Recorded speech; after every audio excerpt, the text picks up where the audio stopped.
मुझे जो चाहिए होता है ना, मैं वो मांगती नहीं हूँ, बस हासिल कर लेती हूँ।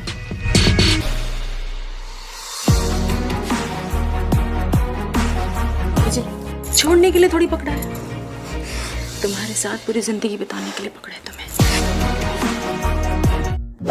नमस्कार दोस्तों, आज मैं बात करने वाला हूँ उल्लू की वेब सीरीज यूट्यूब पिंजरा के बारे में। दोस्तों, कहानी शुरू होती है एक बड़े से बंगले में। पूरी फैमिली के साथ पंडित जी बैठ के कुंडली मैच कर रहे थे और फिर उन्होंने कहा कि ये शादी एक ही शर्त पे हो सकती है, अगर आप चाहते हैं कि शादी सफल हो तो। लड़का हकबकाते हुए बोलता है कि ये कैसे, कौन सी बात है पंडित जी, अगर लड़के की बहन लड़की से शादी कर ले तो खत्म हो जाएगा, ऐसा पंडित जी बोलते हैं।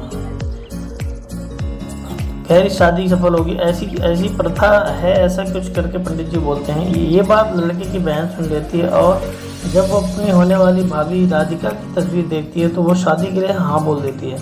और फिर लड़का बोलता है पता नहीं राधिका मानेगी या नहीं मानेगी। तभी नताशा बोलती है कि अगर मैं अपने भाई के लिए इतना बड़ा रिस्क ले रही हूँ तो वो तुम्हारे लिए मना नहीं करेगी। उसके बारे में नताशा को भाई उसको थैंक्स बोलता है कि उसने उसके लिए ये सब कर रही है। फिर अपने बेडरूम में चली जाती है नताशा और भाभी की तस्वीर को देखते हुए उसको इमेजिन करने लगती है। और फिर दोनों एक दूसरे को काफ़ी ऐसा लगता है कि पास में ही हैं और वो सब चीज़ें कर रहे हैं एक दूसरे के साथ। इस तरह से करते हुए दिखाए जाते हैं, जिसे देखने के बाद आपकी सांसों की रफ्तार तेज हो जाएगी दोस्तों। फिर नताशा को रियलाइज़ होता है कि ये मात्र कल्पना है। जब ये सब हो जाता है उसको पता चलता है ये तो सिर्फ सोच में था। फिर नताशा अगले दिन राधिका के घर जाती है और उसको अपना इंट्रोडक्शन देती है और फिर नताशा राधिका की तारीफ़ करती है कि वो बहुत खूबसूरत है। फिर दोनों शॉपिंग के लिए जाते हैं। फिर जब वो दोनों शॉपिंग से वापस आते हैं तो नताशा राधिका की मसाज करने के लिए बोलती है और फिर नताशा मसाज के बहाने से राधिका के बदन के साथ काफ़ी खेल रही होती, काफ़ी मस्त हो जाती है।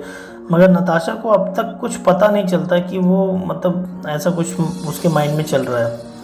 फिर वो कपड़े ट्राई करती है, वहाँ भी नताशा उसको छूने और महसूस करने का एक भी मौका नहीं छोड़ती। फिर नताशा राधिका और समर की शादी हो जाती है। फिर नताशा रात में राधिका के ड्रिंक में नशीली दवा मिला के उसके साथ संभोग करने की करती है और अगले दिन वो वीडियो अपनी भाभी को दिखाती है कि हमने रात में क्या किया था।